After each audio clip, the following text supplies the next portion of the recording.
Hi,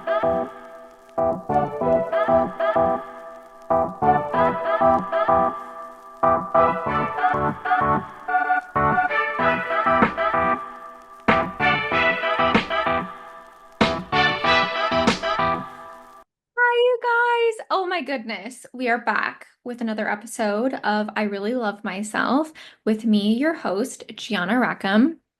And today we are we're gonna get a little like emotionally, mentally tactical here. And I'm really excited to dive in. So, if you're new here, I have been coaching people around their relationships and self-love and sovereignty for well over 10 years now. I tend to work with spiritually self-aware women for the most part, and I help them overcome things like body image insecurities, codependency issues, boundary issues, anxious, avoidant tendencies, all in the pursuit of being the sovereign woman that they came here to be on this planet and to break generational curses and to have the most amazing love and relationships in their life across the board. And to me, there's so much to being a just divine, feminine, sovereign woman. And part of that has to do with like embodying your purpose and your vision and coming onto this planet in this lifetime and healing generational curses. And part of that is often relational patterns that are passed down to us through family and through our childhoods and through what we saw growing up. We are here to change what it means to be a woman, to be happy, to be abundant, to live life in accordance with our authentic selves and our desires, and to take really good care of ourselves, and to have like one of the things that I'm the most passionate about in this life is for people in general, but especially women, to have like just romantic partnerships that truly add to their quality of life. Because so often that's not the case. That has even been a statistic where women have like where women that are married with children, their life expectancy goes down, and for men it goes up. And like I am not only personally am I just gonna live the exact opposite of that, but I want to help my clients do the exact same. And I believe that that's possible. And in my opinion, a lot of women just get really used to overfunctioning and find themselves in relationships that are not the healthiest.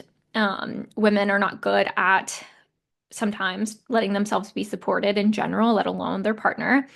And there's a lot that we can go into with that, but in general, you know, one element is like if you're in a relationship that is triggering the hell out of your attachment system, um, that can be really stressful, right? Like something that is really common when it comes to relationships that are unhealthy and toxic is, and this can have to do with like who you're in a relationship with and like, but it can also have to do with like your own unaddressed triggers, and it can also be a bit of both. But where it's like something that is common with women who are experiencing narcissistic abuse, for example, is they end up like breaking out, getting really bloated, gaining weight, just experiencing the physical symptoms of what it means to be really stressed out and have high cortisol. And this can also lead to like stubborn belly fat and like poor sleep, right? So like women that kind of have like a glow down once they get into a relationship, this can be part of it. Um, and I really believe it's meant to be the opposite, like a relationship with healthy polarity. And I really, really love polarity because I just feel that there are things that, and this is a generalization, I think everybody like has their own unique system, right? Um, but generally speaking, there are things that, are more of a thing that like women do and that are their zones of genius. And like same thing with men. And I don't think that those are things to be ignored or bypassed. I think that they're meant to be like just clearly outlined in a relationship in a way where it's like you get to be in your zone of genius and so does your partner, and you get to find someone who is a real complementary partner to you that you also really love and feel supported by, and they feel really loved and supported by you. And it's like you end up going further together faster and like experiencing more out of life because you're together and having just more than just companionship, right? More than just, oh, I couldn't be alone and like this person, I really wanted them to choose me, right? Like it's got to be more than that. And that's what's really possible. And I know that because I personally am living it in my relationship where my partner, he is an incredible, and honestly, like I share examples of it in my content a lot. And no, I don't share every single thing. And no, nothing is perfect, but I do share very clear examples. If you pay attention to more of my, like my day-to-day content, like especially on my Instagram stories, that's where you're gonna get like the most of me, Instagram and Facebook stories on a regular basis. I show like really specific examples of how like my partner like utilizes the masculine energy in our relationship to truly make my life better as a feminine woman. Um, Water break. Um, which this glass is just the cutest. I'm so obsessed. But anyways, um, so the thing that I really want to get into though, because there's a lot I could say about so many things. Um, Fundamentally, I really want to talk about anxious and avoidant tendencies and ways that you can like actually deal with these things and regulate these things. And in particular, what I really feel part of a healthy feminine energy in a relationship, whether you're single and like dating or going through a breakup, but like you're looking to attract a certain kind of partner, right? A masculine, energetic, doesn't mean that they're a man, but they're an energetic, predominantly in the relationship. And I have masculine energy too, but in my partnership, I like to be the feminine. Like I'm like passenger princess vibes. I'm so like, and again, like I talk about this kind of stuff a lot, but it's like I am so good at being alone. I'm so good at taking care of myself. And I like really trust myself a lot, and I like believe in myself and I like myself and I love myself. And so much so, and this was really important that I had to cultivate this back more when I was very like codependent and anxious and felt like I needed like a man to like validate me and like reassure me and to feel like I was like safe in the world and okay in the world and like I mattered and like I was lovable, right? Especially because and I feel like that can be such a common feeling for women when they didn't feel that way in their childhood. Like this stuff goes deep, right? Like attachment styles go deep and just like those core wounds and feelings go back so deep. Right? Because it's like a lot of the times, again, it starts in childhood. And so like if your parents were inconsistent in meeting your needs, they weren't very attuned to you, they were unavailable, they were flaky, like you in general, like you might see the world through this lens of like, oh, like I'm alone or you know, I I don't have like I don't feel like I have anybody that's there for me, right? And you've likely internalized that, right? Where it's like, I don't feel like I'm okay. Like I don't feel like I'm okay. Like I don't feel like things will work out for me. And so it's really, really important to actually create that in your relationship with yourself. And that's something that I did at one point and got really focused on when I was more in like my anxious codependent era at one point. And we're going to touch on some of those things. Um, but in general, so if you know anything about attachment styles, they say, the ideal is secure attachment, right? This is interdependence where it's like you have two individuals who are their own person, but they have give and take, they have connection, they add to each other's life, right? And this is interdependency is a part of a masculine feminine union. And that's the kind of like romantic relationship ideal that I talk about. Um, and in a union, it's like there is this interconnectedness where you don't lose yourself, right? You're not enmeshed, you're not codependent. It's not like you lose your identity or like your interests and that you just start living this other person's life with them. Like you still have the things that matter to you, but there might be things about their life and like their vision that add to yours that you really like and you're like, I wouldn't have even thought of that, right? Um, and so you end up, and vice versa. And so you end up becoming this like greater than yourself unit. And it doesn't mean that you're missing anything on your own. It doesn't mean that you're incomplete, but it is a really beautiful thing to be able to experience. And so in interdependence, there's individuality, there's individuation, and there's interconnectedness, right? And so, and we can get more into like the specifics of that another time of like what that looks like. But, you know, people who struggle with codependency and an anxious attachment style tend to get really enmeshed and lose themselves. And they get really focused on the people that they date, whether they're single and dating or in a long-term relationship.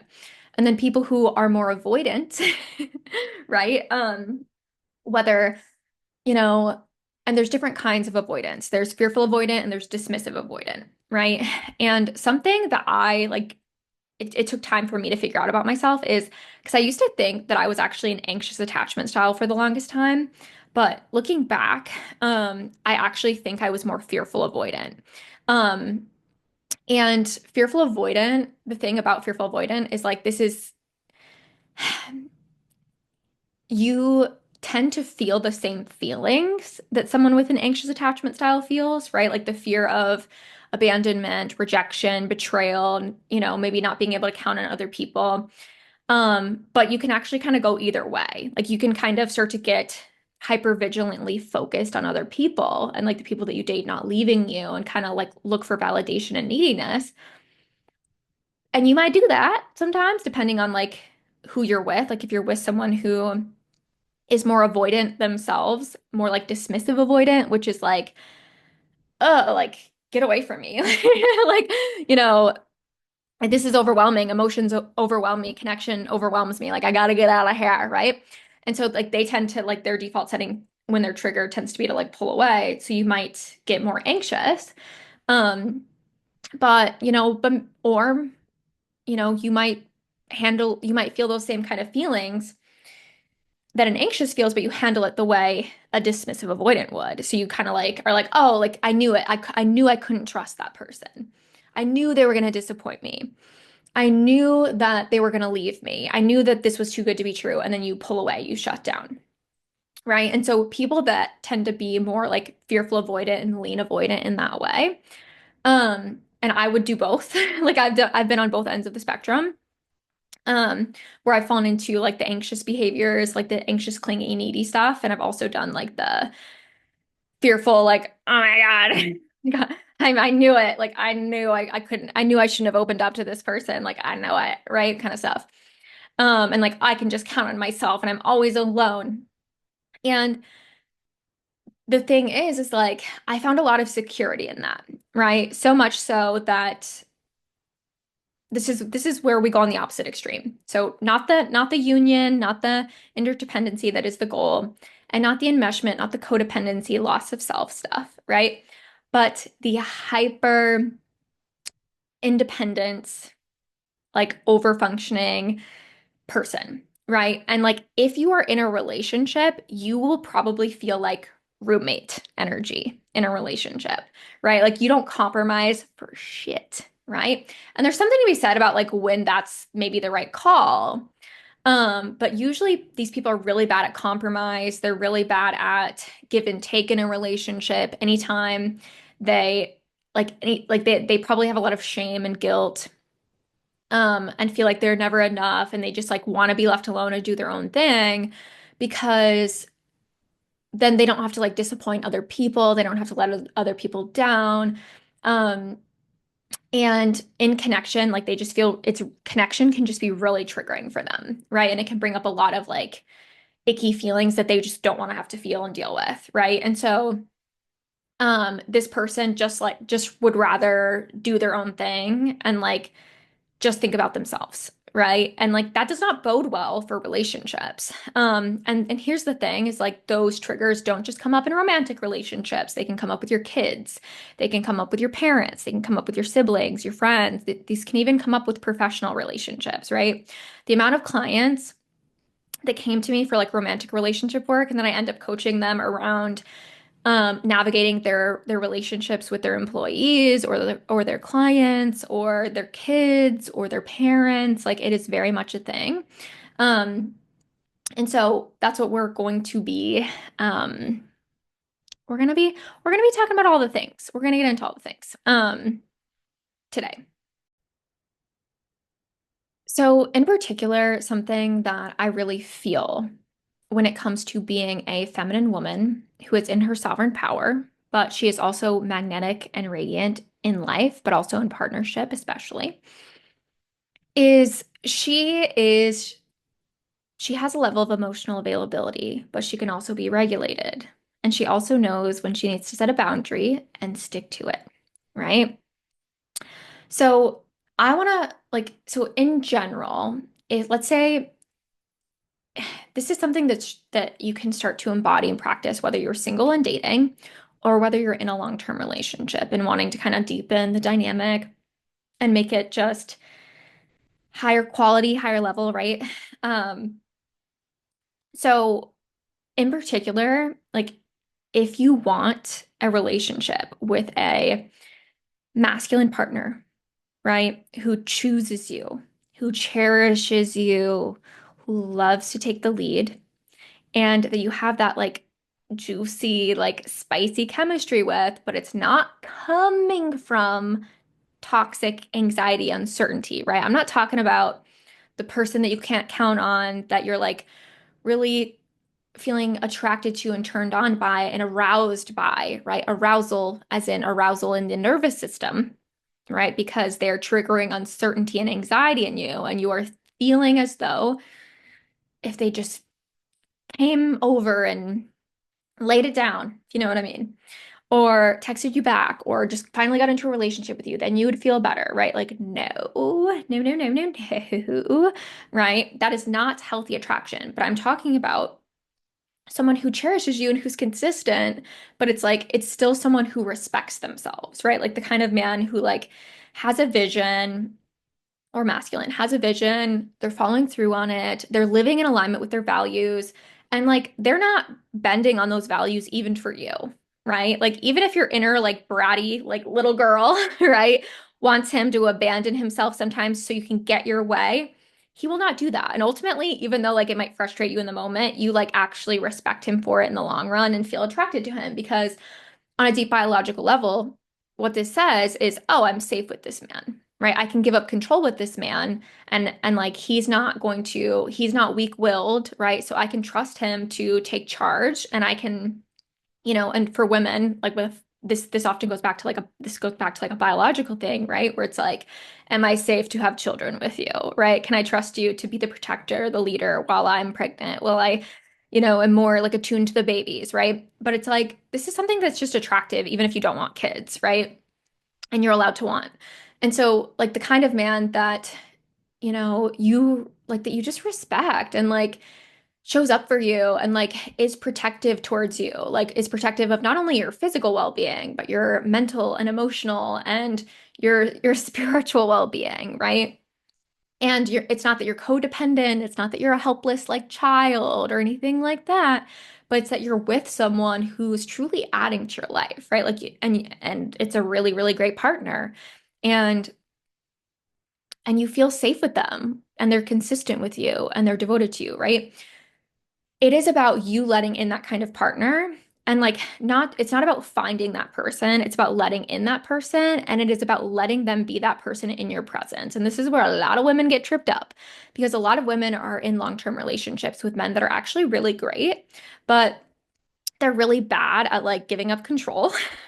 Right? And like as a largely recovered control freak that is really good at being independent and like taking care of herself and like making her own money and like, and I mean this and I mean this. Somebody could lock me in a room for the rest of my life with just like a bunch of journals and I would never get bored. Like I love being alone. I love my own alone time. And I'm really good at like knowing what I need and like giving that to myself and like, like and I don't judge myself and I like myself and I like take care of myself, right? So it's like I when I say I understand the feeling of like how being alone can be like a comfort zone, like I get it, okay? And so people who are more avoidant are going to relate to that. And I have my own avoidance streak in the past, so I get it completely. And here's the thing though, is when you lean into avoidance, and I And again, I speak from experience because it's like in the short term, it might feel better, but in the long run, like you're robbing yourself of um the further together faster kind of thing. So like um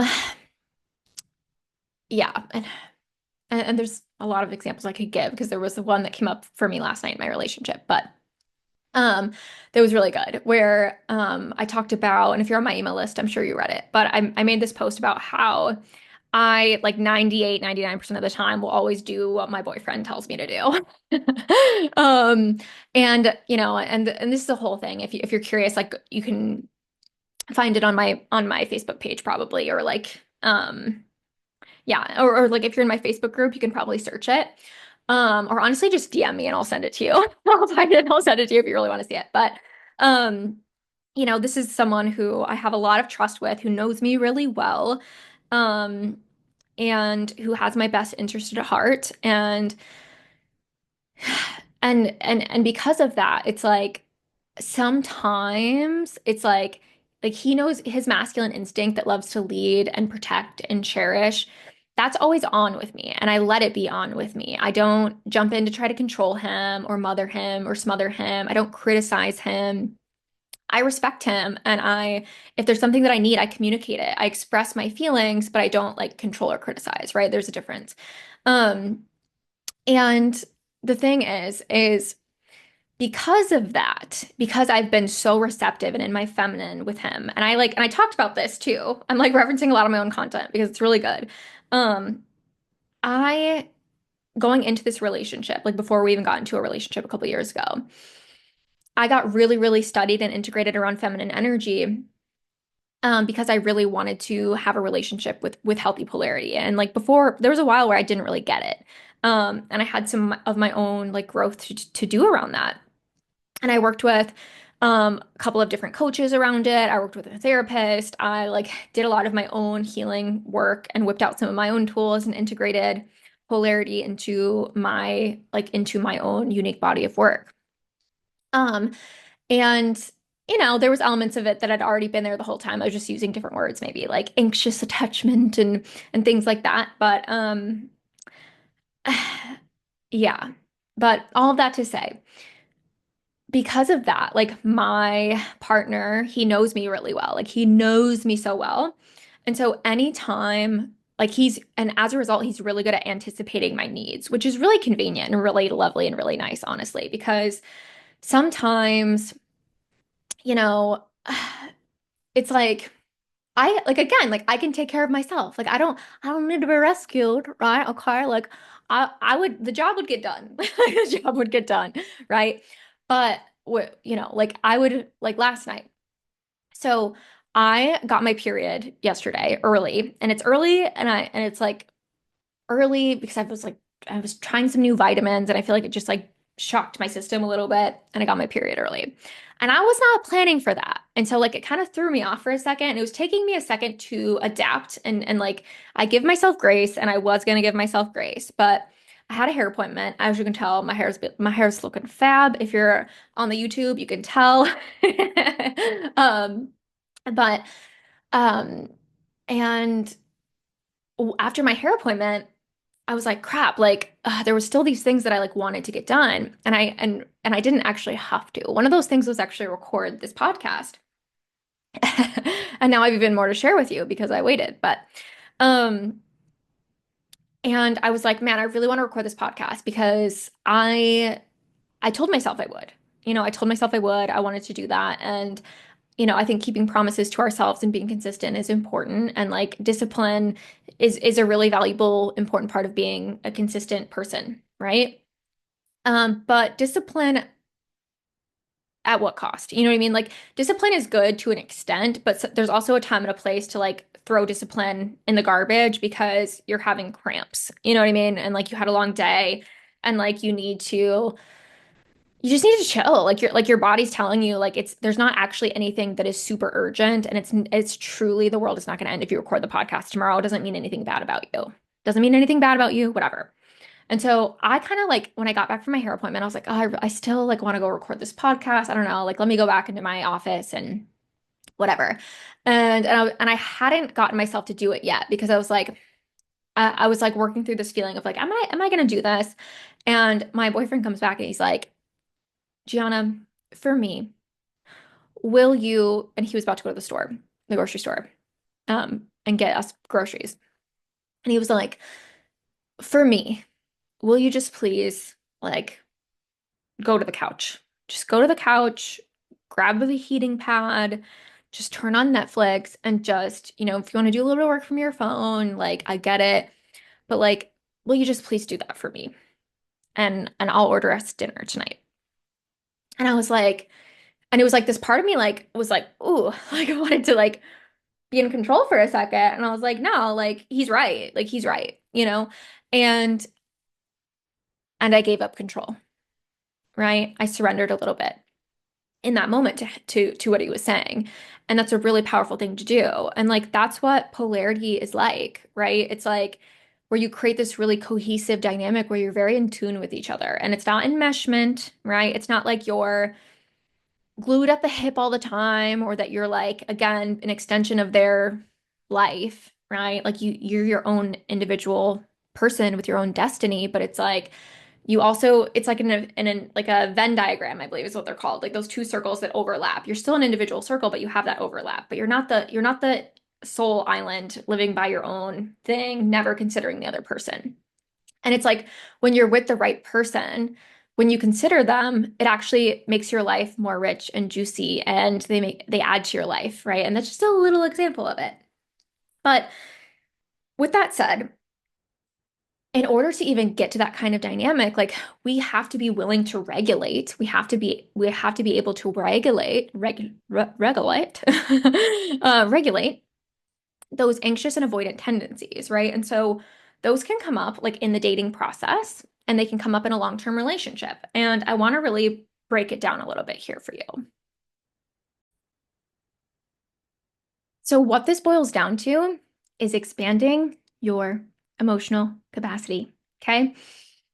So here's what you have to understand is anxious tendencies and avoidant tendencies are survival reactive patterns, right?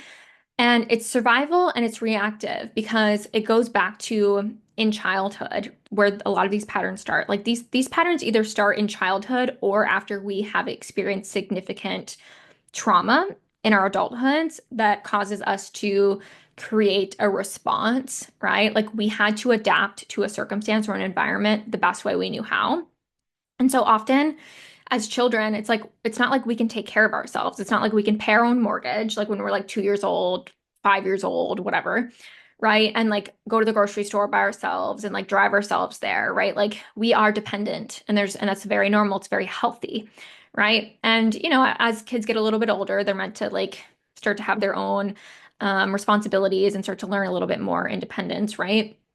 But as children, like if our parents are not good, they're not consistent with us, they're not attuned to us, right?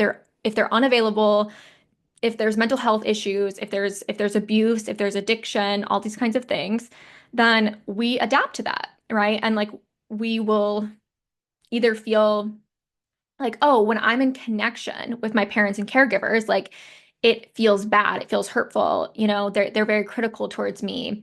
They reject my emotional experience. They punish me a lot. And so I'm going to withdraw and like do my own thing. And these are just a few examples. And that might be a more avoidant person in life, right? Probably dismissive avoidant, right? Because it's like, my emotions were never validated. So I don't even know how to handle my own emotions. And so, like, I'm not going to be able to handle yours, and yours feel like a lot, and mine feel like a lot. I don't even know how to feel my own, right? And then, an anxiously attached person might,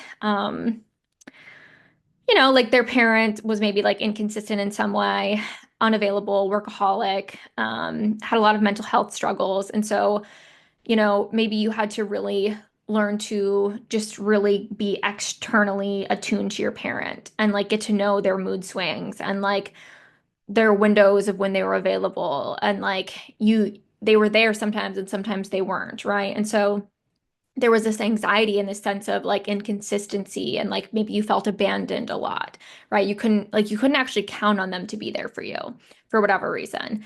And then maybe there's like fearful avoidant or disorganized, right? Where it's like, you know, kind of a mixed bag, to be honest. And so it's like, I know this is like more of the category that I was in growing up where it's like sometimes your parents, like especially if you like there was like a lot of mental health stuff in my childhood unaddressed, obviously. Um, and so like sometimes it's like my parents were my source of love and protection, and sometimes they were the monster, and so the monster that hurt me. And then they were also sometimes just completely unavailable. So it was like like the universe was like, we're gonna give this little light worker soul here all the lessons because she's gonna be all the soul assignments that she's gonna break these generational curses and she's gonna help so many people. Woo. Um, but what you have to understand is like biologically, it's really like these triggers that we have as an adult are really triggering because it's like our nervous system kind of like imprinted in a way where it's like as a child, it felt very unsafe to feel abandoned. It felt very unsafe and uncomfortable to feel criticized. It felt very unsafe and uncomfortable to have inconsistency because you were dependent as you should have been, as you will be as a child, right? And so there's a feeling that carries over, right? Where it's like, let's say your boyfriend makes a mistake and it brings up this huge feeling of disappointment. And it's almost like unreasonable how disappointed you felt and you just like shut down and like it validates this inner like pattern, this inner schema, this inner story of like nobody's ever there for me and it feels so painful. That's coming back. It's you might not have a conscious memory associated with it, but the body keeps the score, right? Your body remembers. Your body remembers and it holds on to that stuff, right? And so what you have to understand is when you are unconsciously reacting to your anxious and avoidant patterns, right? And like when you're dating, it might be, oh my gosh, we're not even official yet, and we had our first disagreement, or I started to feel really invested in this person, and it started to scare the shit out of me. I was starting to feel really vulnerable because I was starting to get attached to this person, and so like my mind is starting to spiral, and then I'm starting to like pull away, and to try to make myself feel like I have control again, right? Avoidant, fearful avoidant, cough, cough, right? Or like I'm feeling so uncertain and like I'm really just, this person's texting me inconsistently and I'm just so scared. I feel like this is the beginning of the end and they don't like me and I'm making it mean something about me. And like, let me just text them again. Or like, maybe, if I just text them one more time, or like maybe if I just like give them a really good blowjob next time I see them, they'll never, and I just am so perfect and I'm just so hot and my body looks just right. And like I'm perfect amount of cool girl and confident and magnetism and magnetic, then they won't leave, right? And they'll like me. They'll pick me. Or in a long-term relationship, it can be like, I'm so in love and like, oh my God, like my partner is busy with work. Do they still love me? Do they still like me? Like, okay, I'm gonna shut down, I'm gonna pull away, I'm gonna like focus on me, but like not in a way that's healthy. It's in a way where like I'm not being connected to them anymore. I'm kind of, there's like this wall that comes up, or like, or I start to just like not be able to focus on my own day-to-day life. And like, I'm just like, I'm starting to like not want to go work out. I'm starting to not focus on my goals. I'm starting to just like think about them and think about them and think about them and think about them. And why aren't we married yet? Like we should get married, even though I don't actually feel ready for that. And like I don't think our relation, like we're just like not there individually in our relationship or whatever, and we don't actually even want that yet. But like I feel like I need that to feel safe, you know? Um, whatever it is, right? You will always get more bees with honey than you do vinegar, right? But it's like those things, the commitment, the devotion, the interconnectedness, the secure relationship, where it's like where your man, your partner makes like does actively make you feel cherished and you feel secure, it does require you to start to work on those things, right? So what you have to understand is like this is a trauma response that comes up. And so the most common instinct is going to be a reactive thing, right? And so you want to be able to, you're going to have to start to catch yourself in these things. You're going to have to start to like catch that feeling in your body of like where this part of you just, and it might be with family too, where it's like you just, your family pissed you off or something. And like, or your partner like did something that hurt your feelings. And like your instinct is to pull away like really quick. Like it's just your unconscious instinct. And like I'm telling you, whether it's anxious, clingy behavior or avoidant behavior, slow down, slow down, right? You like the building is not on fire. Even though your body might be sending you this signal that's like, this is an emergency, whenever we can actually learn to work with our emotional state with more conscious intention, we already expand our emotional capacity, right? Because the thing that allows us to become masters over our own avoidant and anxious tendencies is repetition and creating new neural pathways. And it is part of it is repetition, right? And so I like to do a little bit of combination of body and mind stuff. So if you're having a sensation come up where you're wanting to shut down, um, and like just be less connected, catch it, right? And like take a big breath in through the nose and fill up your belly. Because when you're this is a trigger, right? And whenever we feel triggered, we tend to go into fight or flight. And when we go into fight or flight in our bodies, we are like our blood flow starts to change, our breath starts to change, right? And literally, like when we go into fight, flight, freeze, fawn, right? Our like we go into a different nervous system. And we like our blood literally starts to like go away from like rest and digest mode. Like we literally and we go like our cortisol starts to raise. Because like when our body feels like it's trying to outrun a tiger, it's like it's not worried about digestion and like having babies, right? And so this is like why so often people start to like their hormones get really out of whack when they're in a stressful relationship. And that's where like hormonal acne starts to happen and like weight gain starts to happen and sleep disruptions start to happen because it's hard to sleep when you are anxious AF, right? This is what we're talking about before with like the glow, having a glow down, right? When you're in a relationship. So when you're in fight or flight, we do a lot of mouth breathing. We go, right? So what you actually want to do is you want to like consciously work with your body. And like what we tend to do as well is we start to clench and like our bodies, maybe it's our jaw, maybe it's our shoulders, maybe we start to cover our soft parts, right? It's all instinctual stuff. And so you want to just be mindful of that and bring mindfulness to your body, to your breath. And what I like to do is I usually like to do a shoulder roll and neck roll. Anytime I feel a little triggered, I like to really do a lot of body stuff. It's really helpful, honestly.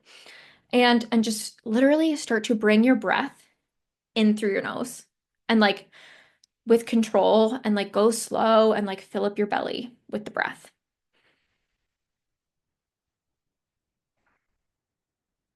Because when we are not only when we're in fight or flight do we do a lot of mouth breathing, but it's shallow breathing. It's like a lot of chest breathing, right? Think of like I'll never forget like I have a little brother and I remember when he was a baby. And I would like watch him in his crib because I thought he was so cute. And like he would just like I would watch his whole belly, like his whole body would move when he would breathe, right? Because he was just a baby that didn't have any stress yet. He would go on to get some, unfortunately, but he had a lot of like I just that's what I always think of, like a baby, like that breathes with its whole body.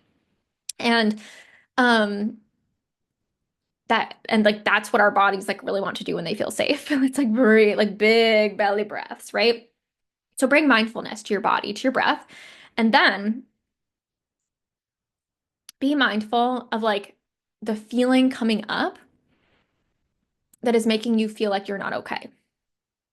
And just maybe like try to like have a little curiosity and just remember like the house is not on fire. I'm okay. What am I feeling? And it's like, oh, I'm actually feeling, I'm going to just make up a random example here. I feel like I started to feel insecure And like maybe my partner was talking to another woman, which I don't actually have an issue with. But it brought up this insecurity, like maybe she's more attractive than me. And this happened really, really fast in your brain. And this triggered my fear of abandonment. And it made me start to withdraw, made me start to feel like I wanted to withdraw and shut down and close off. Or maybe I had the same fight with my partner, the same argument, and I felt disappointed by him and let down by him because he didn't acknowledge my feelings and it made me want to shut down and pull away. So catch that feeling, right? That feeling that is like, oh, I'm not okay to be open, right? I'm not okay to be open. And so the unconscious cycle is that you close off, you run away, you withdraw, you get pissed off, you freak out, right? And so it's like that moment of mindfulness of like, or whether you're if you're single and dating, it's like, oh, I didn't hear from them tonight, like fuck him, right? And you just like close off, right? Or you start to feel really anxious and hyper vigilant and focus on him. That's the unconscious cycle repeating. Ground yourself. Ground yourself. And catch like what is the core trigger here? And I'm gonna just stick with one example. And so maybe you felt like, okay, like maybe she's better than me. Maybe he likes that woman more than he would like me. Like, why does he want to be with me? And so I feel like he's gonna leave. I feel like I'm not good enough. Like everybody leaves, and I need to prepare for that ending. Fear of abandonment. Hello. So what instead? It's like, oh, that's a fear of abandonment. Okay, so first of all, I'm gonna I'm gonna connect to my deepest truth here, which is rejection is protection, right? And so if it can be taken from me, it wasn't mine, right? But I've also cultivated a relationship where we have really solid, authentic communication. And so we can communicate, like we have the kind of relationship where we can always be honest with each other. And like if there's anything, like I also believe, like if there's anything I need to figure out or if anything needs to be revealed to me, it will be because I'm in alignment with my life. And I don't actually have to be afraid of that. Like if something doesn't work out, like I trust myself to be able to handle it. It doesn't mean that there's anything wrong with me. And like the thing about somebody leaving that can feel so uncomfortable is like it can feel like it just brings up this feeling of like I'm not okay or I'm not safe. And if you think about it as a child, if your parent abandoned you, you might not have been okay as a child, right? Like if your parents just left you outside when you were 2 years old in the middle of the woods, would you have been okay? Probably not, right? But that's not what's happening here, even though it might feel like it in your body. And so when you can kind of be like, oh, okay, like I'm actually okay and like I would be okay and like this is the unconscious thing that keeps repeating itself that's causing me to shut down a bit in my relationship and self-sabotage a little bit. And so instead of shutting down to protect myself or trying to say something to my partner that's kind of needy where I'm like,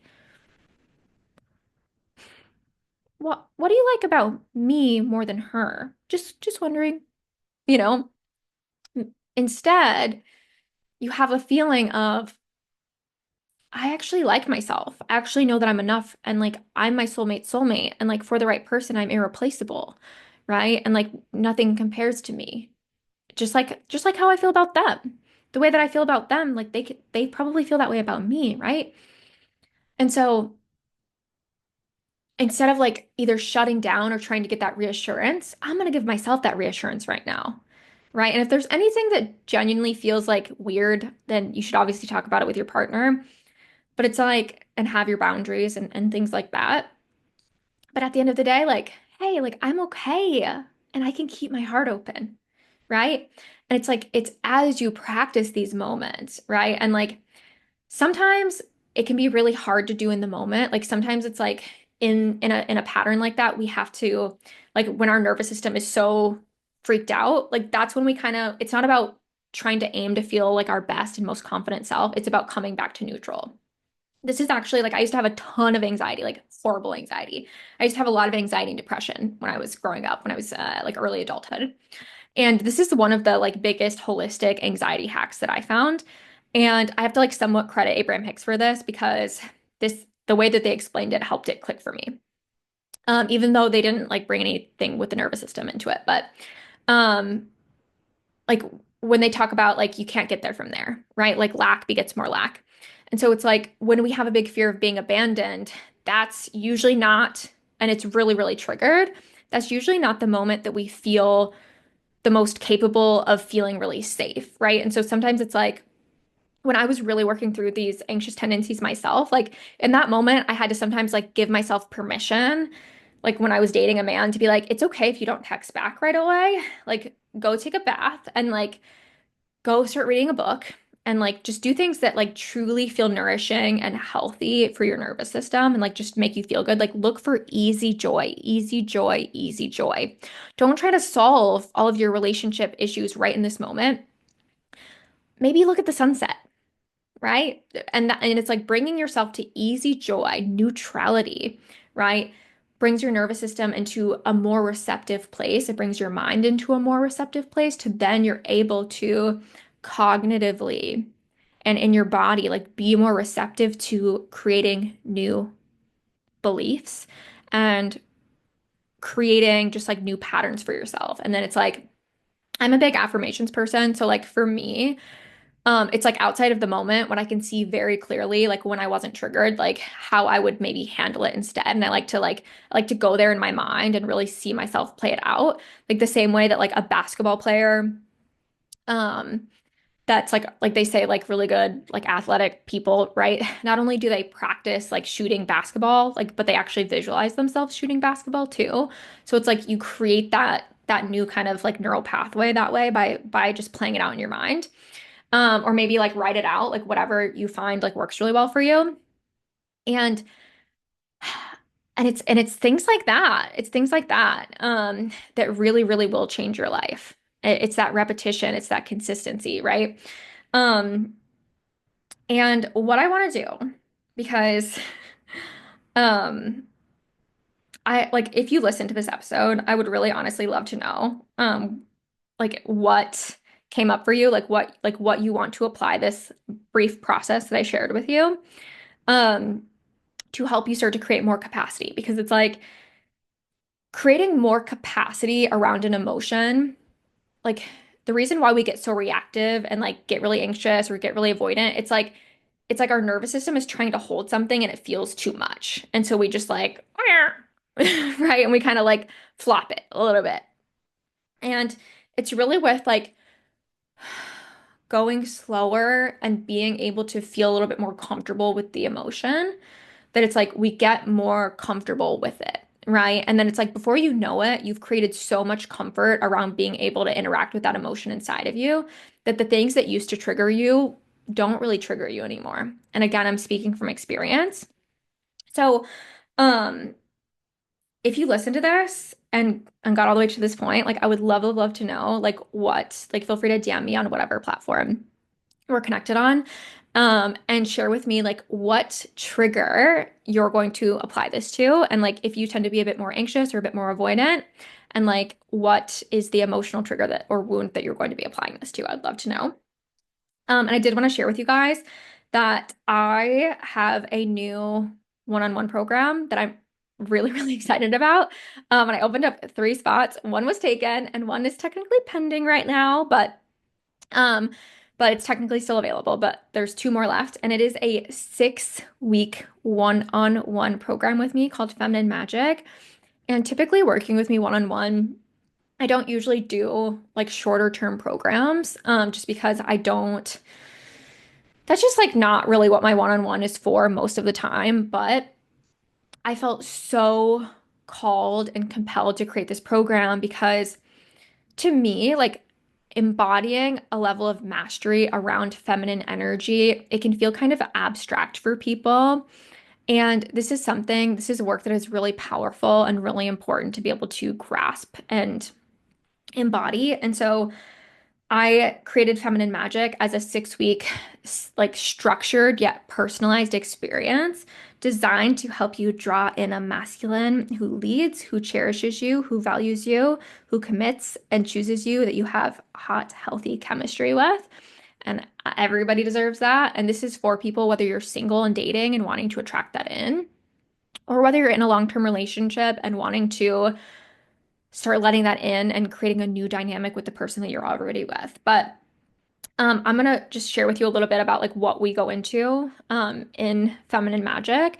And if you feel really pulled to it and like you are honestly just like ready to really have this feminine energy thing click for you in a way where you get to have like a one-on-one personalized attention with me, someone who understands trauma, someone who understands self-worth, someone who understands anxiousness and avoidance and like self-care and like to kind of be like a boss bitch at the same time, like in your life, but like also still wants to be the feminine energy in your relationship and like to also have like a really beautiful relationship that is secure and that's consistent while also having that like honestly just like hot intimacy and good and like great sex, right? That's not because this person stresses you out, right?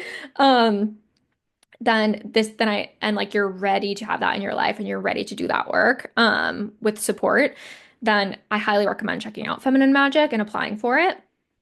As I record this, like I said, there's technically two spots available. One was taken, one is pending, and one is fully open.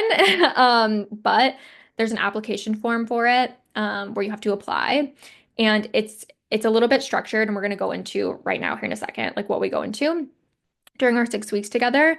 And during the 6 weeks, we're doing a weekly call for 6 weeks, where I guide you through this. And then there's also in between support. It's not just like open-ended support, like it's set up a certain way that really supports you to like fully properly integrate like the work that we're doing together. Um, and yeah, and as I record this, that's what's available, and you can apply, and there's a payment plan option. And what I will say is if you do know that this is something that you want to do, like now is a good chance because after these spots are full, like I'm just not going to have the availability and I'm going to be focusing on some other things. And when I do reopen this program because it's not going anywhere because it's so freaking good. And honestly, I wish that this existed. I only create things that like I would have done myself. Um because it's like it's just feminine energy work can just be like so abstract and it's like it can be just like a buzzword and like not everybody gets it. Not everybody gets like trauma and spirituality and like sometimes it's like people just have unconscious misogyny like dripping into their work around it and that's just not the vibe either in my like for me personally. Um yeah, and it's like and you know, and I've had men hire me that wanted to be more in the feminine energy, you know, like whatever is your truth is welcome and supported in my work. Um so what we get into is really good. And the next time I open the doors, the price is going to go up by at least $600, just so you know, so you have that fair awareness, okay? So in week one is the sought after woman. In week one, I help you troubleshoot and shift where you're not being the radiant, high value, sought after woman that you really are in your life. Embody being the woman who's living in alignment with her values, is glowing and open hearted. She gets noticed when she walks into a room. Get clear on your vision for your life, what you want and need, and take responsibility for you where you are unconsciously giving your power away to men and people that you date or are in a relationship with. Week two, which what we got into today is like a taste of what we would get into in week two. Week two, anxious to radiant and secure. Address the codependent parts of you where you get anxious, lower your boundaries, lose yourself, feel desperation, get closed off when you catch feelings, and instead be radiant and magnetic. Learn the skills to self-soothe around your core relationship fears. Stay grounded, keep your heart open without being desperate, and attract being committed to through your radiant open heart with boundaries, right? This is what attracts commitment, to be honest with you. Okay, week three. Attract being cherished and adored, embody feminine self-worth, feel worthy AF regardless of your weight, income, how together and perfect you are or are not. Let go of the old habits of loving from low self-worth where you pay the bill, take charge, or overgive when you don't want to have to do that, and change your mindset of what makes you valuable as a woman. Week four, feminine communication mastery. Every woman in the world that wants to be a feminine woman needs to learn this. I'm just saying. Okay, be the muse who inspires him to be able to read you like a book, anticipate your needs, um, and get to know you really well while making him feel respected and valued for his masculinity. A lot of people are not doing this, I'm telling you. Week five, let him lead. The interdependent nature, learn the interdependent nature where he gives you a glow up instead of being held back, where you love in feminine ways without feeling like a breadwinner a maid, a therapist, and his mother. Learn to give up hyper independence and over giving to allow his masculine instinct to nourish you, because that's what it wants to do. Week 6, feminine sexuality and flirting. This one's really good and fun and hot. Create tension, playfulness, and keep the chemistry alive. Learn to artfully embody your feminine energy and your sexuality to be desired, feel confident, and feel expressed while being valued for all that you are. So, we're going to leave it at that. If you feel pulled to join me in Feminine Magic, just reach out to me wherever we're connected, and just say, hey, I'm interested in feminine magic. Um, Otherwise, I will post a link with the details of where you can go apply with the episode, whether it's on YouTube or Apple or wherever it is, and you can go check it out. But just reach out if you have any questions. I'm happy to answer any questions you have. If you're like, just want to know about anything and with how it works, let me know. Otherwise, you should see all the details. They're pretty self-explanatory on there for the most part. But yeah, I hope you got a lot out of today, and I will see you guys for the next episode. I have some really exciting stuff coming to the podcast soon, including some collaborations. And yeah, so stay tuned for that, okay? Bye.